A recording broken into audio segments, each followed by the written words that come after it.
Hello guys, good evening to everyone. और आज हम लोग क्लास 12 का तीसरा लेक्चर शुरू करने वाला है, ठीक है। और आज का वीडियो बहुत मजेदार होने वाला है, तो देखते रहिएगा, ठीक है।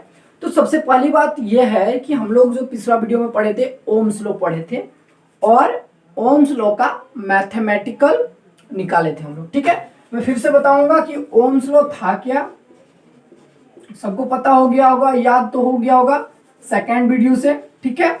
ओम्स लॉ क्या था? V is directly proportional to I। That means किसी चालक के दो सिरों के बीच का विभवांतर V और इस चालक से बहने वाली धारा I के समानुपाती होता है। इसी को हम लोग क्या बोलते हैं, बोलो? ओम्स लॉ कहते हैं, ठीक है। तो V इक्वल टू क्या हो जाएगा? RI होगा, जहां R क्या है? R रेजिस्टेंस होता है, ठीक है। R क्या है? रेजिस्टेंस। तो R इक्वल टू होगा V। R इक्वल टू क्या होगा, बोलो? V upon I। रेजिस्टेंस का मतलब क्या होता है? रेजिस्टेंस का मतलब होता है जो धारा के प्रवाह में रुकावट डालता है। मतलब करंट जब फॉलो करता है तो करंट का जो रोकता है, जो करंट को रोकता है, उसको क्या बोलते हैं हम लोग? रेजिस्टेंस बोलते हैं। और रेजिस्टेंस का यूनिट, ठीक है, रेजिस्टेंस का unit, that means unit of resistance, unit of resistance, unit of resistance. तो रेजिस्टेंस का यूनिट जो होता है, वो रेजिस्टेंस को यूनिट हम लोग क्या बोलते हैं? ओम बोलते हैं, ठीक है। रेजिस्टेंस के यूनिट को क्या बोला जाता है? ओम कहा जाता है। क्लियर? याद रखना। तो रेजिस्टेंस का यूनिट क्या है? ओम है, ठीक है। अब हम लोग सीखेंगे कि ओम किसको बोलेंगे, ठीक है। मतलब दैट मीन्स हम लोग बोलेंगे कि ओम को डिफाइन करते हैं, ठीक है। ये हम लोग पिछला वीडियो में पढ़ चुके थे, ठीक है। तो ओम को हम लोग कैसे डिफाइन करते हैं, ठीक है। तो मैं लिख देता हूं यहां पे डिफाइंड, ठीक है। चलो, यानी कि ओम को हम लोग जो है डिफाइन करने वाले हैं, ठीक है। ओम किसको बोलेंगे, ठीक है। चलो, तो हम लोगों ने पढ़ा Ohm's law, V is directly proportional to I। जिसको यहां समझ में नहीं आ रहा है वो जाके दूसरा वीडियो जरूर देख लीजिएगा, ताकि ये सब पढ़ने में बहुत इजी लगे, ठीक है। चलो, तो ये है ओम्स लॉ। तो क्या होता है? V is directly proportional to I, यानी कि किसी चालक के दो सिरों का बीच का विभवांतर चालक से बहने वाली धारा I के समानुपाती होता है। The potential difference between ends of the conductor is directly proportional to the current flowing through इट। This is called Ohm's law. Clear? चलो, यानी कि V इक्वल टू क्या हो जाएगा, बोलो? RI होगा। और R को क्या बोलेंगे हम लोग? रेजिस्टेंस बोलेंगे। रेजिस्टेंस का मतलब जो धारा के प्रवाह में रुकावट डालता है। क्लियर? तो यानी कि R इक्वल टू होगा V अपॉन I, यानी कि रेजिस्टेंस का मतलब हो गया V अपॉन I, और इसी का यूनिट जो होता है ओम होता है। चलो, तो हम लोग मान लेते हैं कि if V equal to 1 volt, अगर V इक्वल टू क्या मान लेंगे, बोलो? 1 वोल्ट, ठीक है। और एंड I जो है, I इक्वल टू मान लो 1 एम्पियर है, देन ठीक है, R इक्वल टू क्या हो जाएगा, बोलो? R इक्वल टू होगा 1 ओम होगा कि नहीं होगा? और ओम को हम लोग ऐसे रिप्रेजेंट करते हैं, ठीक है। ओम को हम लोग ऐसे रिप्रेजेंट करते हैं, ठीक है। यदि वोल्ट इक्वल टू 1 वोल्ट होगा और करंट इक्वल टू 1 एम्पियर होगा, तब रेजिस्टेंस कितना हो जाएगा? 1 ओम हो जाएगा। क्लियर? इसका मतलब क्या है? नहीं, यदि किसी चालक में, ठीक है, यदि किसी चालक में 1 वोल्ट का विभवांतर आरोपित करने पर, यदि किसी चालक में 1 वोल्ट का विभवांतर आरोपित करने पर यदि 1 एम्पियर की धारा प्रवाहित होती है, यदि 1 एम्पियर की धारा प्रवाहित होती है, तब उस चालक का प्रतिरोध 1 ओम कहलाता है। क्लियर? यदि किसी चालक में 1 वोल्ट का विभवांतर आरोपित करने पर उस चालक से बहने वाली धारा अगर 1 एम्पियर है, तो उस चालक का प्रतिरोध 1 ओम होगा। बात समझ में आ गया? तब उस चालक का प्रतिरोध क्या हो जाएगा, बोलो? 1 ओम होगा। क्लियर? मैं एक बार और बताता हूं। यदि किसी चालक में 1 वोल्ट का विभवांतर आरोपित करने पर उस चालक में अगर 1 एम्पियर की धारा प्रवाहित हो रही है, तो उस चालक का प्रतिरोध जो होगा वो क्या होगा? 1 ओम होगा। दैट मीन्स उसका रेजिस्टेंस 1 ओम होगा। क्लियर? चलो, ये तो समझ में आ गया होगा। अब हम लोग देखते हैं इसका यूनिट क्या होगा और डायमेंशन क्या होगा। Dimension is most important for class 12, और ये जो है 1 मार्क्स में एग्जाम में पूछता है। कितना मार्क्स में? 1 मार्क्स में पूछ सकता है मल्टीपल चॉइस क्वेश्चन में, ठीक है। चलो, यानी कि हम लोग सीख गए कि यूनिट ऑफ रेजिस्टेंस जो होगा, ठीक है, यूनिट ऑफ आर, यानी कि यूनिट ऑफ आर होगा ओम। ये तो हम लोग क्लियर हो गए, ठीक है। यूनिट ऑफ आर क्या हो जाएगा, ओम होगा। चलो, अब मैं निकालूंगा इसका डायमेंशन। क्या निकालूंगा, dimension of capital R. Capital R का डायमेंशन क्या होगा, कैपिटल आर दैट मीन्स, बोलो क्या होगा, यस, रेजिस्टेंस। तो देखो, वोल्ट का मतलब मैंने पढ़ाया था इलेक्ट्रोस्टैटिक में, वोल्ट इक्वल टू होता है, बोलो, मतलब वोल्ट भी इक्वल टू होता है W अपॉन Q, ठीक है। आप लोग पोटेंशियल, इलेक्ट्रिक पोटेंशियल सर्च कीजिएगा तो आएगा, तो उसमें बाकी वीडियो देख लीजिएगा तो ये समझ में आएगा, ठीक है। तो electric potential that means volt equal to होता है W अपॉन Q, ठीक है। W क्या है, वर्क है, मतलब क्या है, work, total work upon charge, ठीक है। चलो, इसका यूनिट क्या हो जाएगा, इसका यूनिट जो होगा हमको डायमेंशन मतलब है, ठीक है। तो वर्क इक्वल होता है फोर्स और इनटू डिस्प्लेसमेंट और चार्ज का, ठीक है। मैं अभी क्यू ही लिखता हूं, ठीक है। इसका डायमेंशन फॉर्मूला निकालना है।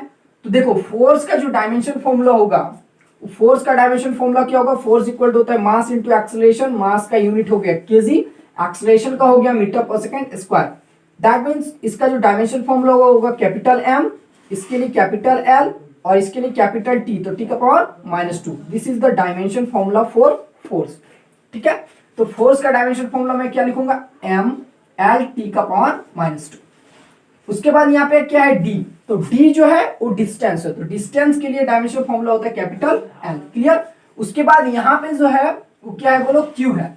और क्यू का मैंने बहुत बार डायमेंशन फॉर्मूला बताया है कि क्यू का डायमेंशन फॉर्मूला जो होता है क्या होता है, वो बोलो 80 होता है। क्या होता है, 80 होता है। इसको सॉल्व कर लेंगे, इसको सॉल्व करेंगे तो कितना आएगा, देखो, एम एल का पावर 2 हो जाएगा, टी को ऊपर ले जाएंगे तो हो जाएगा टी का पावर -3 और ए का पावर -1। ये जो मेरे डायमेंशन फॉर्मूला आया वो किसका आया, बोलो, वोल्ट का।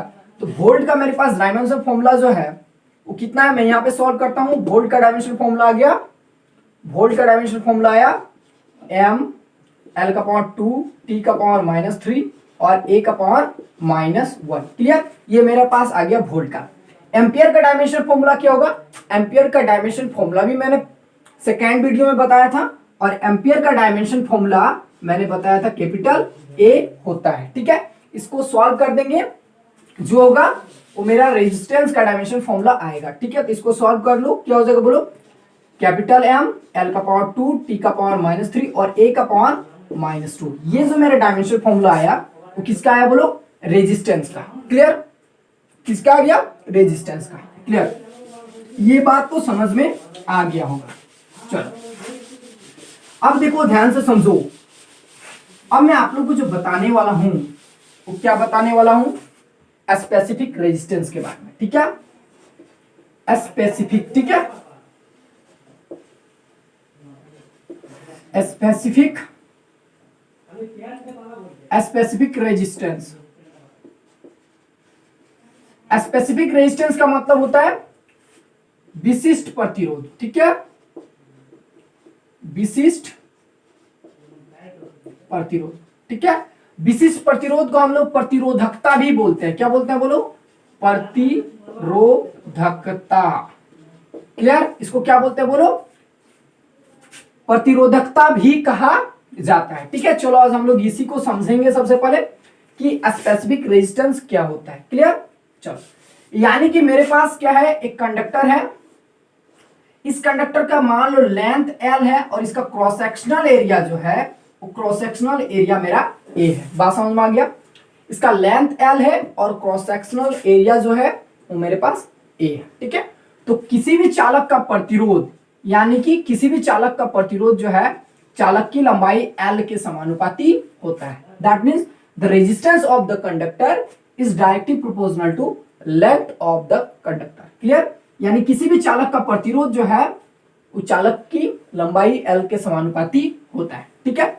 दूसरा में क्या है, किसी भी चालक का प्रतिरोध चालक के अनुप्रास काट के क्षेत्रफल के व्युत्क्रमानुपाती होता है, यानी कि R is directly proportional to 1/A, ठीक है, equation. That means the resistance of the conductor is inversely proportional to the cross sectional area of the conductor. ठीक है, किसी भी चालक का प्रतिरोध चालक की लंबाई L के समानुपाती होता है और चालक के अनुप्रास्थ काट के क्षेत्रफल के व्युत्क्रमानुपाती होता है। ठीक है, इन दोनों इक्वेशन को एक साथ लिखेंगे तो क्या लिख सकते हैं बोलो, इसलिए R is directly proportional to L upon A। ठीक है, जब समानुपाती चिन्ह का साइन हटाएंगे तो क्या लगेगा बोलो, कांस्टेंट लगता है, तो R इक्वल टू लगेगा कांस्टेंट रो। इसको क्या पढ़ेंगे बोलो, रो पढ़ेंगे। क्या पढ़ेंगे बोलो, रो। क्या पढ़ेंगे हम लोग, रो। तो रो और इंटू क्या होगा, L अपॉन A। जहां रो क्या है, where rho is called specific resistance, specific resistance, specific resistance of the conductor. ठीक है, जहां रो जो है वो स्पेसिफिक रेजिस्टेंस है कंडक्टर का। ठीक है, और इसी को हम लोग रेसिस्टिविटी भी बोलते हैं। क्या बोलते हैं बोलो, रेसिस्टिविटी। रेसिस्टिविटी मतलब प्रतिरोधकता। ठीक है, जहां रो क्या है, रो एक समानुपाती नियतांक है जिसे चालक का विशिष्ट प्रतिरोध या फिर प्रतिरोधकता कहा जाता है। ठीक है, चलो, यानी कि दैट मीन्स, यानी कि विशिष्ट प्रतिरोध यानी कि specific resistance rho equal to क्या हो जाएगा बोलो, cross multiply R A upon L, R A upon L. बात समझ में आ गया, इस फॉर्मूला को माइंड में नोट कीजिएगा। ठीक है, रो इक्वल टू क्या हो जाएगा, R A upon L. This is the specific resistance of the conductor. ठीक है, ये कंडक्टर का स्पेसिफिक रेजिस्टेंस है। चलो, अब हम लोग इसका डिफिनेशन देखते हैं। ठीक है, ये हम लोग देखें न्यूमेरिकल फॉर्म। ठीक है, अब हम लोग बात करेंगे इसका डिफिनेशन का। हम लोगों ने अभी जस्ट पढ़ा कि किसी भी चालक का प्रतिरोध जो है, ठीक है, वो इक्वल होता है रो एल अपॉन ए होता है। अभी जस्ट पढ़े कि नहीं बोलो। इसका मतलब क्या है, इफ यदि L equal to 1 metre, L equal to 1 metre, ठीक है, ए इक्वल टू अगर 1 मीटर स्क्वायर ले लिए, ठीक है, ए इक्वल टू कितना ले लेंगे, 1 metre square, then R equal to क्या हो जाएगा बोलो, आर इक्वल टू हो जाएगा रो। होगा कि नहीं होगा बोलो, R equal to rho. L का वैल्यू भी 1 बैठाओ, ए का वैल्यू भी 1 बैठाओ, that means R equal to rho होगा। इसका मतलब क्या है, इसका मतलब यह है कि यदि किसी चालक को, ठीक है, यदि किसी चालक की लंबाई 1 मीटर हो तथा उसका अनुप्रास्थ काट का क्षेत्रफल that means cross sectional area कितना होगा बोलो, 1 मीटर स्क्वायर होगा, तब उस चालक का जो प्रतिरोध होगा, ठीक है, उस प्रतिरोध को चालक के पदार्थ का विशिष्ट प्रतिरोध कहलाता है। बात समझ में आया? मैं एक बार और बताऊंगा। यदि किसी चालक की लंबाई 1 मीटर तथा उसका क्रॉस सेक्शनल एरिया, देखो, यदि किसी चालक की लंबाई 1 मीटर और cross sectional area 1 metre square हो, तब उस चालक के प्रतिरोध को, उस चालक के प्रतिरोध को उस चालक के पदार्थ का विशिष्ट प्रतिरोध रो कहलाता है। बात समझ में आया? मैं एक बार और बोलूंगा।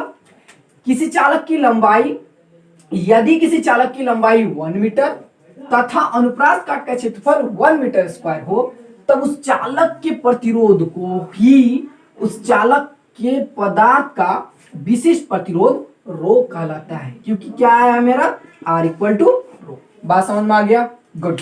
इस क्वेश्चन को नोट कर लीजिए एकदम बढ़िया से, ठीक है, और समझ लीजिए, ठीक है, कि यदि किसी चालक की लंबाई 1 मीटर तथा अनुप्रास्थ काट का क्षेत्रफल 1 मीटर स्क्वायर हो, तब उस चालक के पदार्थ, तब उस चालक के प्रतिरोध को चालक के पदार्थ का विशिष्ट प्रतिरोध कहलाता है, दैट मीन्स स्पेसिफिक रेजिस्टेंस कहलाता है। क्लियर? गुड।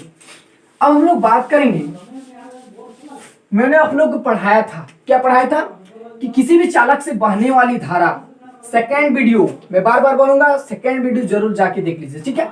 किसी चालक से बहने वाली धारा I इक्वल होता है ANE VD, मैंने पढ़ाया था। जहां VD क्या था बोलो, VD था ड्रिफ्ट वेलोसिटी, VD क्या था, ड्रिफ्ट वेलोसिटी, और VD का भी मैंने फॉर्मूला बताया था, VD इक्वल होता है E torque upon m, small m, small M क्या है, ये मास ऑफ इलेक्ट्रॉन है, टॉर्क क्या था, रिलैक्सेशन टाइम। क्लियर। और मैंने कुछ बताया था, यस क्या बताया था, देखो VD equal E tau upon M. That means इस दोनों में से मैंने हम रिलेशन निकाले थे, और रिलेशन क्या था, देखो I equal to ANE, VD की जगह मैं क्या लिख दूं, E टॉर अपॉन एम। ठीक है, VD की जगह E tau upon M. That means I equal to ANE square tau, ठीक है, अपॉन स्मॉल एम और into E। Clear.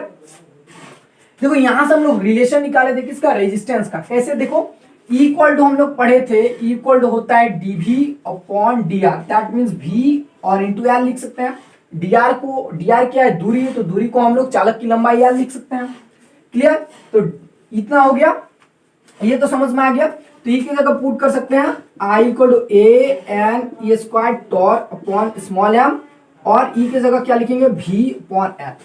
dV by dr समझ में आया। देखो किसी चालक की लंबाई मान लो कि L है, और इन चालक के बीच का विभवांतर मान लो V है, और हम लोग पढ़े हैं E equal to dV upon dr।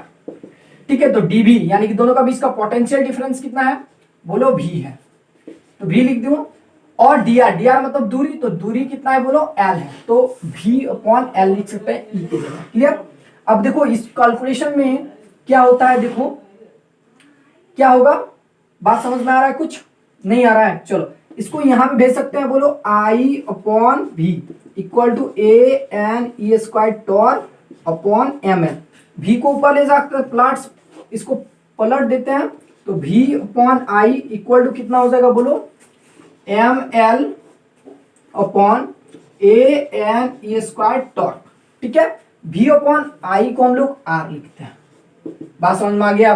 R लिखते हैं कि नहीं, बोलो ओम्स लॉ से, ओम्स लॉ से हम लोग लिखते हैं। कैसे, देखो V is directly proportional to I, V equal to RI, तो I इक्वल टू बोलो V अपॉन I। ठीक है, तो V अपॉन I के जगह हम लोग R लिख सकते हैं, और R इक्वल टू क्या, ml ANE स्क्वायर टॉर्क।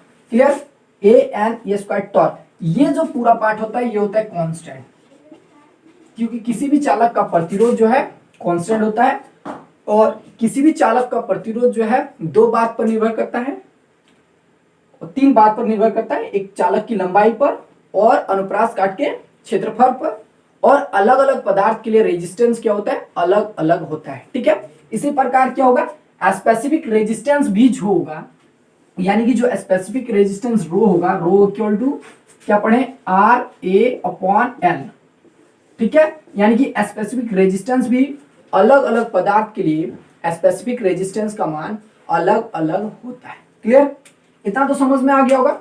यानी कि अभी जस्ट हम लोग जो रेजिस्टेंस का जो वैल्यू पढ़े, वो रेजिस्टेंस का वैल्यू कितना पढ़े, R equal to ml upon ANE square torque. Clear, बात समझ में आ गया होगा। मैंने एक बार और बताया था, ये मैंने पिछला वीडियो में बता चुका था आप लोगों को। ठीक है, अब देखो ध्यान से समझो, ये दो रिलेशन से यहां पे हम लोग rho equal to RA upon L पढ़े, और R इक्वल टू क्या होता है बोलो, ml ANE square torque. Clear, यहां पे देखो ध्यान से समझो बात को, क्या है और क्या नहीं। यहां पे देखो हम लोग ये भी जानते हैं, क्या जानते हैं, देखो ये कि कैपिटल R इक्वल टू होता है ml ANE square torque. Clear, और किसी भी चालक का प्रतिरोध जो है वो R इक्वल टू होता है रो L अपॉन A होता है। अभी जस्ट मैंने बताया था R equal to rho L upon A। अब ये दोनों फॉर्मूला हमको सेम टू सेम दिख रहा है, रो, ठीक है, L अपॉन A, ये तो समझ में आ रहा है। देखो ध्यान से समझो, यानी कि रो का प्लेस कौन ले रहा है, आई थिंक रो का प्लेस ये ले रहा है, ये ले रहा है। तो दैट मीन्स मैं लिख सकता हूं कि रो इक्वल टू जो है m अपॉन A नहीं होगा, NE स्क्वायर टॉर्क होता है। यानी कि रो का एक और फॉर्मूला मेरे पास मिल रहा है कि रो इक्वल टू होता है MNE स्क्वायर टॉर्क होता है, और यहां पे जो हम लोग पढ़े ये भी फॉर्मूला सही है, RA अपॉन L। बात समझ में आ गया होगा, गुड।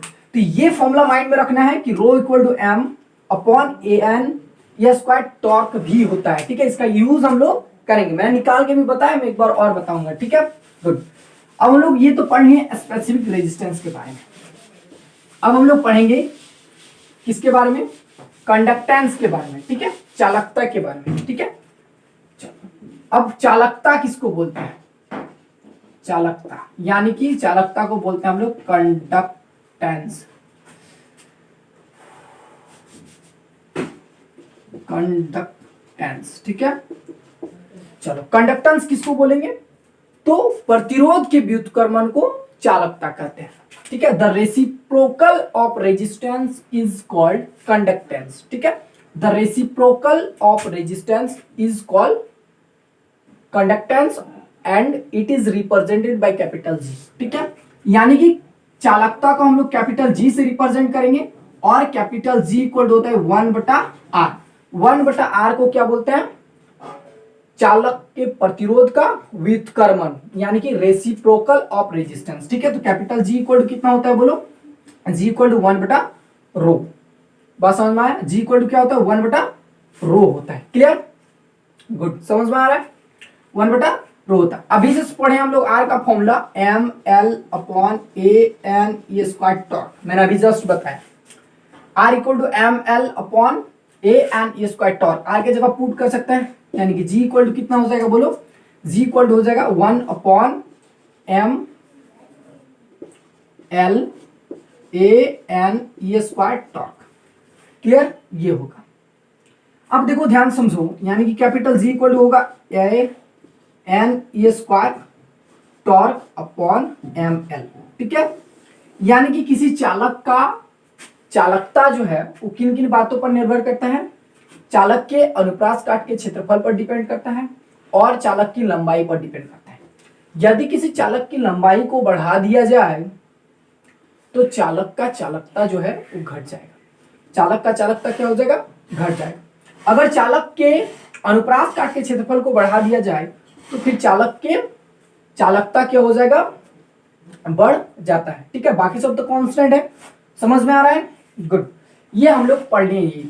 अब हम लोग बात करेंगे यूनिट का, किसका यूनिट क्या होगा, किसका unit, unit of capital G, unit of capital G, unit of capital G. मैंने अभी जस्ट बताया unit and dimension most important, बहुत इंपॉर्टेंट है, ठीक है। एक नंबर में पूछता ही है तो हम लोग छोड़ेंगे, ठीक है।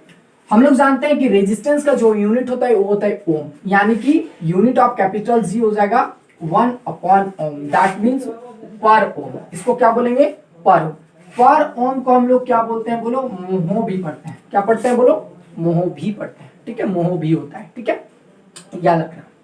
ये 2 यूनिट होता है। इसका डायमेंशन फॉर्मूला क्या होगा, तो इसका होगा डायमेंशन फॉर्मूला निकालना पड़ेगा, ठीक है, इसका डायमेंशन फॉर्मूला, ठीक है, dimension formula of capital G. तो कैपिटल जी का जो डायमेंशन फॉर्मूला जानने से पहले हमको फिर से रेजिस्टेंस का डालना पड़ेगा, रेजिस्टेंस का जानना पड़ेगा, क्यों से, क्योंकि रेजिस्टेंस का ही जो यूनिट होता है वो होता है ओम होता है, और मैंने अभी जस्ट निकाल के बताया था, ठीक है। चलो मैं ट्राई करता हूं, यानी कि आर का जो फॉर्मूला होता है V upon I, V upon I, ठीक है। और जो V का फॉर्मूला होता है वो V इक्वल होता है W अपॉन Q। W क्या है बोलो, फोर्स इंटू डिस्टेंस, और ये है चार्ज, ठीक है। फोर्स का डायमेंशन फॉर्मूला होता है mL/(T)⁻²। मैंने भी जस्ट बताया था, ठीक है, इसलिए मैं फास्ट बता रहा हूँ, ठीक है। चलो, ये क्या है बोलो, डिस्टेंस होता है, डिस्टेंस का डायमेंशन फॉर्मूला कैपिटल L होता है, और ये चार्ज होता है तो चार्ज का होता है AT।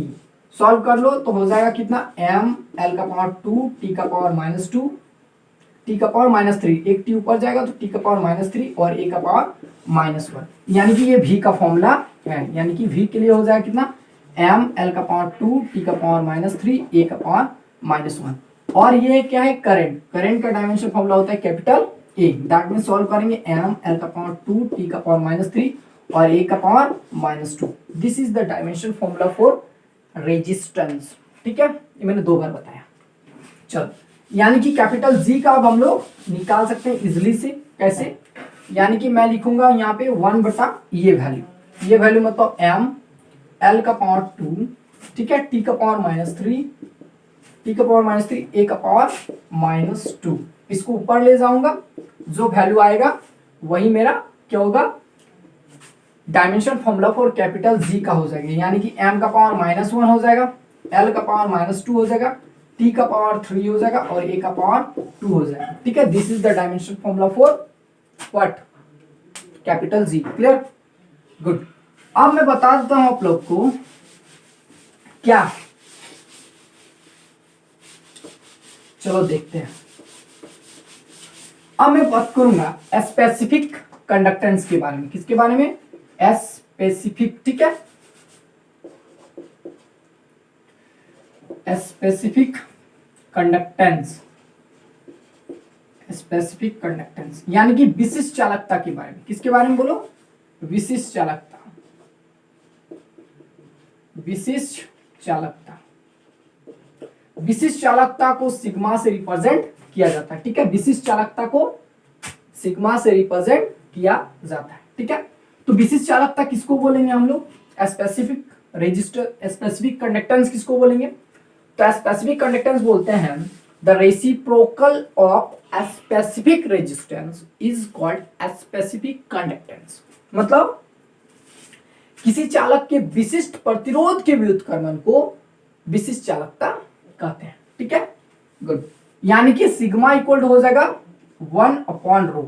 रो को क्या बोलते हैं बोलो, स्पेसिफिक रेजिस्टेंस। रो को क्या बोलते हैं बोलो, स्पेसिफिक रेजिस्टेंस, स्पेसिफिक रेजिस्टेंस। ठीक है, और द रेसिप्रोकल इसको बोलते हैं 1/रो को बोलेंगे रेसिप्रोकल ऑफ स्पेसिफिक रेजिस्टेंस। ठीक है, और reciprocal of specific resistance is called specific conductance. ठीक है, यानी कि किसी चालक के विशिष्ट प्रतिरोध के व्युत्क्रमण को विशिष्ट चालकता कहते हैं। मैं एक बार और बताऊंगा, किसी चालक के विशिष्ट प्रतिरोध के व्युत्क्रमण को विशिष्ट चालकता कहते हैं, यानी कि सिग्मा इक्वल होगा 1/ρ। क्लियर, ये माइंड में नोट कर लो, बेटर रहेगा।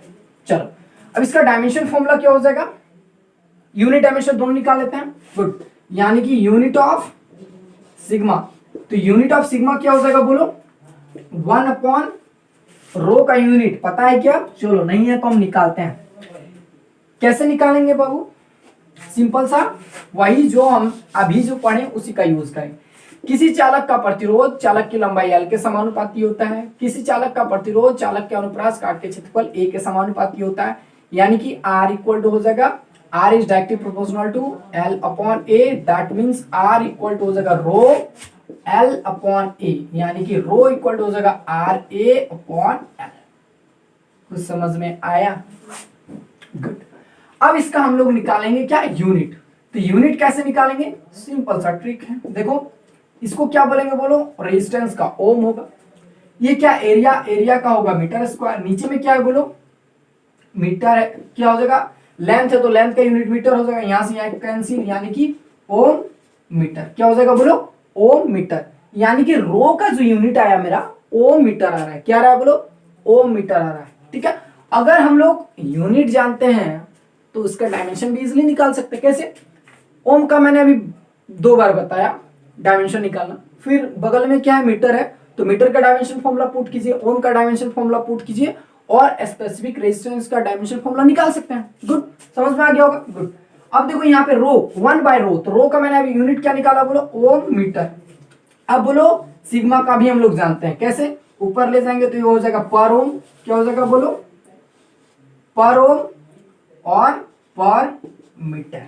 Clear, per ohm per metre is the unit of specific conductance. Clear, अब इसका डायमेंशन फॉर्मूला भी आप लोग निकालिएगा। ठीक है, मैं इसको छोड़ देता हूं, आप लोग निकाल लीजिएगा, हो जाएगा ना। डायमेंशन फॉर्मूला एकदम निकाल जाएगा, अगर इसका निकाल लिया तो इसका भी निकल जाएगा। ठीक है, डायमेंशन फॉर्मूला। ठीक है, इसको फाइंड आउट कर लीजिएगा। ठीक है, समझ लीजिए कि आप लोग का होमवर्क है। चलो, ये समझ में आ गया, गुड। अब हम लोग बात करते हैं आज शायद बहुत इंटरेस्टिंग था,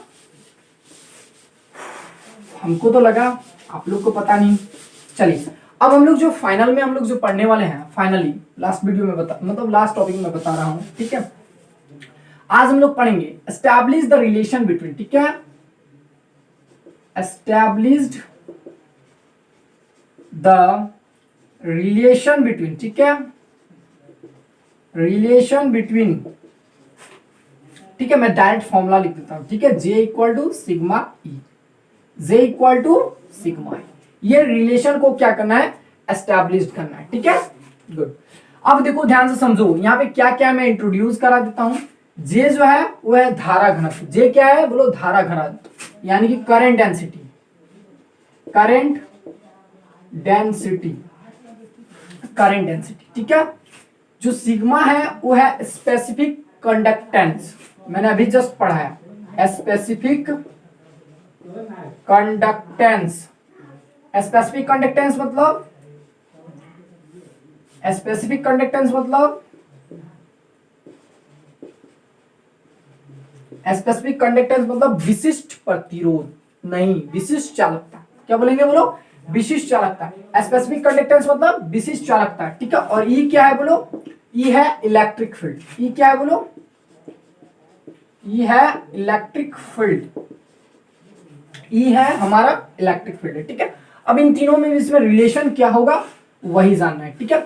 मैं बार बार बता रहा हूं, आप लोग दूसरा वीडियो करंट का दूसरा वीडियो जरूर देखिए, तभी जो है ये बहुत इजी लगेगा, ठीक है। और नहीं देखे हैं तो फिर तो कष्ट होगा ही। चलो, यानी कि जो करंट डेंसिटी होता है, करंट डेंसिटी का फॉर्मूला होता है I अपॉन ए, मैंने पढ़ाया था दूसरा वीडियो, ठीक है। तो दूसरा वीडियो जरूर देखिए, ठीक है, video 2 of current, video 2 of current, current का दूसरा वीडियो जरूर देखिए, ठीक है। यानी कि चलो अब हम लोग इसमें बात करते हैं। जो करंट डेंसिटी होता है वो करंट डेंसिटी होता है, क्या होता है बोलो, current flowing through per unit area of cross sectional, यानी कि ए क्षेत्रफल से अगर बहने वाली धारा आई है तो यूनिट क्षेत्रफल से बहने वाली धारा क्या होगा, I अपॉन ए होगा, और इसी को क्या बोलते हैं, करंट डेंसिटी बोलते हैं। तो करंट डेंसिटी J इक्वल होता है I अपॉन ए, यानी कि किसी चालक के, ठीक है, किसी चालक के प्रत्येकांक क्षेत्रफल से बहने वाली धारा को धारा घनत्व कहते हैं, ठीक है। The current flowing through per unit area of cross sectional is called current density, ठीक है। तो करंट डेंसिटी इक्वल टू क्या होता है, I अपॉन ए। और मैंने अभी जस्ट बताया था कि किसी भी चालक से बहने वाली धारा I इक्वल टू होता है ANEVD, ठीक है, ANEVD। इस फॉर्मूला को याद रखिए, ANEVD। मैंने ये सब सेकेंड वीडियो में बताया, डेरिवेशन करके निकाला ये सब, ठीक है।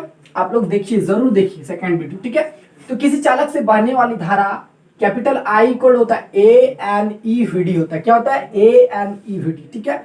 मैं पुट कर सकता हूं यहाँ, तो यहां लिखूंगा मैं ANEVD अपॉन ए कैंसिल हो गया, यानी कि J इक्वल टू अब मेरे पास आ रहा है, J इक्वल टू क्या आ रहा है बोलो, NE